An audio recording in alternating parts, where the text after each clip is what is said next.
Hello बच्चों, let's read the question. Question से इनमें से कौन सी कंसंट्रेशन यूनिट जो है वो इंडिपेंडेंट है टेम्परेचर के।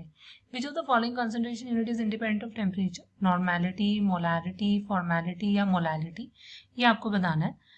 आपको सबसे पहले इस क्वेश्चन का की कॉन्सेप्ट समझना होगा। की कॉन्सेप्ट अप्लाई करेगा। देखो, कंसंट्रेशन टर्म्स वो होती हैं जो बेसिकली हमारे पास यूज होती हैं in order to determine the concentration of particular solution, substance या एनीथिंग, राइट। होता क्या है कि अगर वही हमारे पास कंसंट्रेशन टर्म्स, बस आपको ध्यान रखना है कि वही हमारे पास कंसंट्रेशन टर्म्स आपकी टेम्परेचर मतलब टेम्परेचर इंडिपेंडेंट होंगी, जिसमें आपके पास कोई ऐसा भी आपके पास मतलब कोई भी आपके पास ऐसा फैक्टर नहीं है जो टेम्परेचर पे डिपेंड करता हो, राइट।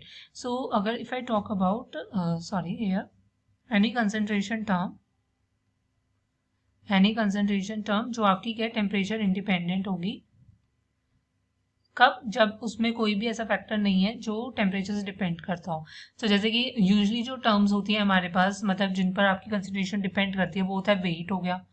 वेट जो होता है ये हमारे पास क्या है, टेम्परेचर इंडिपेंडेंट होता है, fine.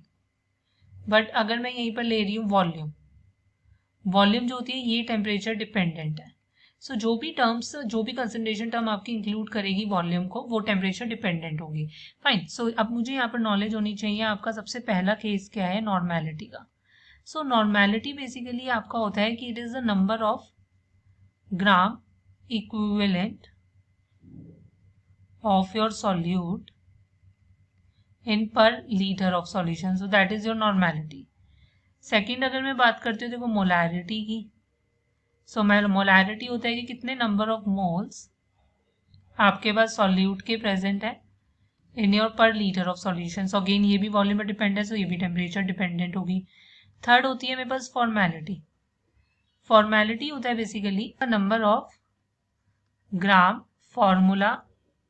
Formula mass of solute in your पर लीटर ऑफ सॉल्यूशन। अगेन ये भी क्या होगा, टेम्परेचर डिपेंडेंट होगा। बट यहीं पर अगर मैं बात करती हूँ देखो मोलैलिटी की, मोलैलिटी होता है कि कितने नंबर ऑफ मोल्स आपके सॉल्यूट के प्रेजेंट है इन योर पर केजी ऑफ सॉल्वेंट, बस ये ध्यान रखना, राइट। दोनों नंबर ऑफ मोल्स भी क्या होते हैं कि जो भी सॉल्यूट है उसका वेट डिवाइड बाय उसका मॉलिक्यूलर मास, राइट। वो भी आपका टेम्परेचर इंडिपेंडेंट है और वेट भी ऑफ सॉल्वेंट भी। ये हमारे पास इंडिपेंडेंट होगी टेम्परेचर की। The final answer is option D. Hope you understand it well. Best of luck. Thank you.